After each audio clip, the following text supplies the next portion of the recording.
En este video, Cristian Ramírez y Sergio Ramírez hablaremos acerca del arsénico y el berilio. Explicaremos sus características y cómo actúan en el organismo y en el ambiente. Comencemos. Arsénico. El arsénico es un elemento natural de la corteza terrestre, clasificado químicamente como un metaloide, con propiedades tanto de metal como de elemento no metálico, y está ampliamente distribuido en todo el ambiente. Existe en dos formas, orgánica e inorgánica. El arsénico combinado con carbono e hidrógeno se conoce como arsénico orgánico. Este es menos perjudicial para la salud. Combinado con elementos como el oxígeno, el cloro y el azufre, se conoce como arsénico inorgánico. El inorgánico es extremadamente tóxico y es el que contamina el agua. Su toxicidad depende de la forma química. Así, la forma trivalente, con nombre arsenito, es más tóxica que la pentavalente, que tiene por nombre arseniato. La liberación del arsénico al ambiente es el resultado tanto de actividades humanas como de actividades naturales. El arsénico puede ingresar de manera natural a través de agua subterránea, minerales o procesos geotérmicos. Como fuentes naturales tenemos que son el suelo y muchos tipos de roca, especialmente en minerales que contienen cobre o plomo. Asimismo, también es movilizado al ambiente por procesos como la meteorización o las emisiones volcánicas. Siempre se le descubre como impureza de otros metales, como lo son el cobre, el plomo, el zinc o el oro, y es raro hallarlo puro en la naturaleza. Es muy tóxico, aunque algunas de sus formas orgánicas intervienen en los procesos metabólicos de varias especies. También se puede encontrar en pocas cantidades en el agua, el suelo, el aire o en los alimentos. Sus fuentes antropogénicas. Mucha de su dispersión en el ambiente también se debe a la agricultura, a los desechos provenientes de la minería y a los procesos comerciales en la industria. Sus usos. El arsénico es utilizado en la agricultura como deforestador, herbicida o plaguicida. La mayor emisión industrial del arsénico procede de las plantas de energía que son movidas por combustibles fósiles o por energía geotérmica. Todas ellas son las mayores contaminadoras del agua, del aire o de los suelos. Es usado en la industria para la fabricación de pinturas, conservantes de madera, cerámica, colorantes, joyería y pirotecnia. Y es usado también en la manufactura del vidrio. Incluso también es usado en la fabricación de semiconductores como diodos láser y LED. La fabricación de municiones también. En la minería, el arsénico es un subproducto del proceso de la fundición, de la separación de la roca del metal, de diversos minerales como lo son el cobalto, el níquel, el oro o el plomo. Propiedades físicas y químicas. Estado líquido, su color es incoloro, olor inodoro, su pH es menor a 2. Su comportamiento en el ambiente. El arsénico ocurre naturalmente en el suelo y en los minerales. Entonces, por lo tanto, puede entrar en contacto al agua, al aire y al suelo en el polvo que se levanta por el viento. También puede entrar al agua en aguas de escorrentía o en agua que se filtra a través de los suelos. El arsénico no puede ser destruido en el ambiente, solamente puede cambiar de forma o puede adherirse o separarse de partículas. El arsénico puede cambiar de forma al reaccionar con el oxígeno o con otras moléculas presentes en el aire, el agua o el suelo, o por acción de bacterias que viven en el suelo o en el sedimento. En contacto con el aire y el sudor, dan origen a óxidos de arsénico que son mucho más tóxicos. Por combinación con el hidrógeno, la forma arsina, que es un gas extremadamente tóxico. Se oxida fácilmente en contacto con el aire húmedo y produce trióxidos. El arsénico que liberan las plantas de energía y otros procesos de combustión generalmente está adherido a partículas muy pequeñas. El arsénico contenido en polvo que levanta el viento se encuentra generalmente en partículas más grandes. Estas partículas se depositan en el suelo o son removidas del aire por la lluvia. El arsénico que está adherido a partículas muy pequeñas puede permanecer en el aire varios días y puede movilizarse largas distancias. Muchos compuestos comunes de arsénico pueden disolverse en el agua. Por lo tanto, el arsénico puede pasar a lagos, ríos o al agua subterránea, disolviéndose en el agua de lluvia o en la nieve o en desagües industriales. Entonces, cierta cantidad del arsénico se adhiere a partículas en el agua o al sedimento del fondo de los lagos y los ríos, mientras que otra porción será arrastrada por el agua. Al final, la mayor parte del arsénico terminará en el suelo o en los sedimentos, aunque algunos peces y mariscos incorporarán el arsénico que puede acumularse en los tejidos. La mayor parte de este arsénico se encuentra en una forma orgánica, llamada arsenobetaína, que comúnmente se le conoce como arsénico de pez, que es mucho menos peligroso. Ciclo biogeoquímico del arsénico. Este ciclo nos muestra de manera general cómo el arsénico se mueve por la biosfera y cada uno de sus componentes. El arsénico es descargado en la biosfera, ya sea por sus fuentes naturales o antropogénicas. Entonces, las cantidades de arsénico que son depositadas en la litosfera sufren procesos químicos llevados por actividad microbiana o ya sea por su volatilización, de modo que se van a poder transportar a la atmósfera. También, por procesos de absorción, precipitación o disolución, pueden pasar de la litosfera a la hidrosfera.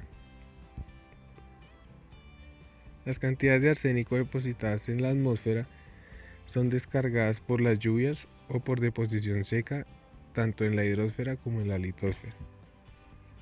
En la hidrosfera, las cantidades que son depositadas sufren procesos químicos por microorganismos de oxidorreducción, haciendo que traspasen de la hidrosfera a la litosfera. También son transportadas a la atmósfera por procesos de volatilización. De esta manera podemos observar cómo el arsénico circula de manera continua por toda la biosfera. Vía de entrada al organismo. La absorción de los compuestos arsenicales se realiza con facilidad vía respiratoria, cutánea y oral. Vía respiratoria. La inhalación es la vía de ingreso más importante del arsénico y sus compuestos, aún más en el caso de la axina, que es un compuesto altamente tóxico. Por esta vía su absorción está condicionada por el tamaño de las partículas, por su solubilidad y por la forma química del compuesto. Las partículas más grandes se depositan en el tracto respiratorio superior y desde allí pueden ser removidas o por las vibrisas o por el moco hacia el exterior o hacia el tubo digestivo. En este, dependiendo su solubilidad, se absorberán o no. Las partículas más pequeñas si siguen hacia los pulmones. En el pulmón, las partículas menores a 7 micrómetros se absorberán por los alvéolos entre un 75 y 85% y pasarán a la sangre. Vía cutánea. Por la piel, los arsenicales húmedos se absorben bien, secos, su absorción solo alcanzará un 2%. La distribución luego de absorbido, el arsénico llega a la sangre y se une a las globulinas. Vía oral, normalmente es ingerido en alimentos como mariscos o en el agua.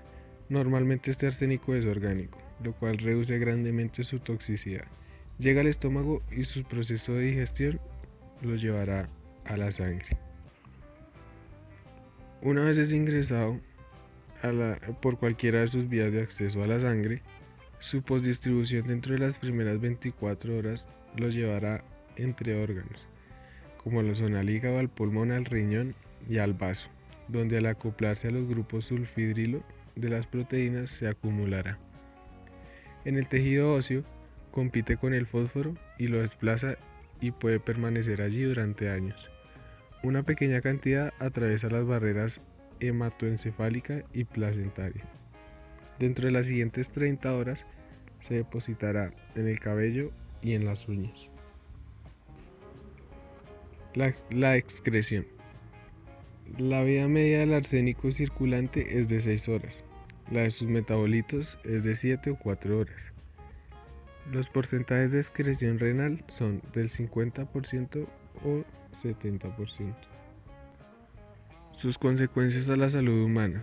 Sus efectos adversos sobre la salud son muy variados y van desde lesiones de la piel hasta cuadros clínicos graves de los sistemas gastrointestinales, circulatorio periférico y nervioso. Es también un agente carcinógeno, pues causa cáncer de piel, hígado y pulmón, disminución de glóbulos rojos y blancos y en algunos casos infertilidad en hombres y abortos en mujeres. Consecuencias en el medio abiótico. El arsénico puede penetrar en el aire, el agua y el suelo a través de tormentas de polvo y aguas de escorrentía. Cuando hay mayor presencia geológica natural de arsénico, se puede encontrar altos niveles en aguas subterráneas. Todo se debe a que la contaminación por arsénico está muy extendida debido a su fácil dispersión, lo cual lo hace un compuesto difícil de contener y afectando así grandemente todo su entorno. Consecuencias en el medio biótico. El arsénico puede incorporarse fácilmente en la cadena alimenticia y favorecer su distribución de amplia difusión en todo el reino animal y vegetal, creando así una biomagnificación. Estrategias de manejo. La principal estrategia de manejo es tratar de mitigar sus emisiones antrópicas al ambiente, llevando un mejor control sobre los desechos de este compuesto. Hay estrategias para su remoción en cuerpos de agua, las cuales son por métodos químicos y por microorganismos. Por métodos químicos, el paso de oxidación del arsénico trivalente se lleva a cabo generalmente utilizando oxígeno, ozono, hipoclorito, cloro o permanganato. También peróxido de hidrógeno. Sin embargo, estos procesos químicos pueden dar lugar a la formación de subproductos, los cuales son perjudiciales o muy difíciles de eliminar del agua.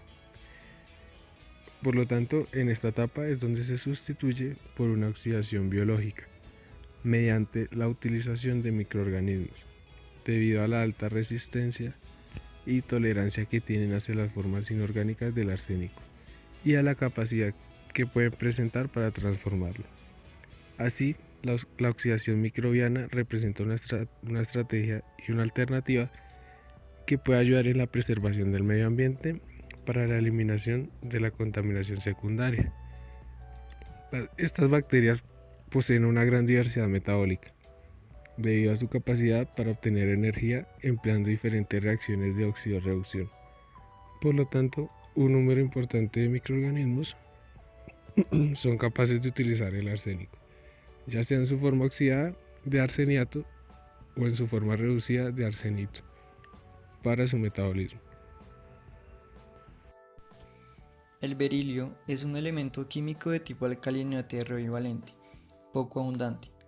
No se encuentra como un elemento libre y solo puede ser encontrado como un compuesto. Considerablemente tóxico, sobre todo cuando se encuentra en forma de polvo, razón por la cual se debe tener un enorme cuidado con su manipulación. El berilio tiene una alta resistencia por unidad de masa. Se oxida ligeramente al contacto con el aire, cubriéndose con una fina capa de óxido. El berilio de alta pureza, de calidad de piedra preciosa, es más conocido como aguamarina o esmeralda. La mayor parte del mineral de berilio que es minado es usado en aleaciones, que son mezclas de metales. Estas tienen la capacidad de conducir el calor y la electricidad casi tan bien como el cobre puro, pero son más fuertes, más duros y más resistentes al desgaste y a la corrosión u oxidación. Su origen. El berilio es un elemento natural de la corteza terrestre. Está presente en gran variedad de materiales como rocas, carbón, petróleo, en el suelo y en el polvo volcánico. Sus fuentes antropogénicas. El hombre añade berilio a través de la producción de metal y de la combustión de carbón y aceite, además de minar dos tipos de rocas minerales como la bertrandita y el berilo, que permiten recuperar el berilio. En la actualidad, la mayoría del metal se obtiene mediante la reducción de fluoruro de berilio con magnesio. Geográficamente, las mayores reservas se encuentran en Estados Unidos, que lidera la producción mundial de berilio. Propiedades físicas y químicas del berilio. Es un metal duro y quebradizo, con una superficie grisácea.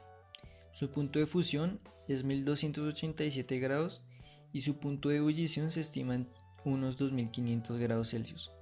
Su densidad es de 1.8 gramos por centímetro cúbico. El metal tiene una alta capacidad para almacenar calor y conductividad térmica. Sus usos. Su mayor utilidad está en la aplicación como elemento de aleación, siendo especial como endurecedor en aleaciones de cobre. Así, es ampliamente utilizado en la elaboración de resortes y resistencias, contactos eléctricos, electrodos de soldadura y herramientas que no producen chispas. Otro de sus usos más interesantes es el que él incluye como material estructural en satélites, aviones de alta velocidad, naves espaciales, misiles y elementos para dispositivos de comunicación.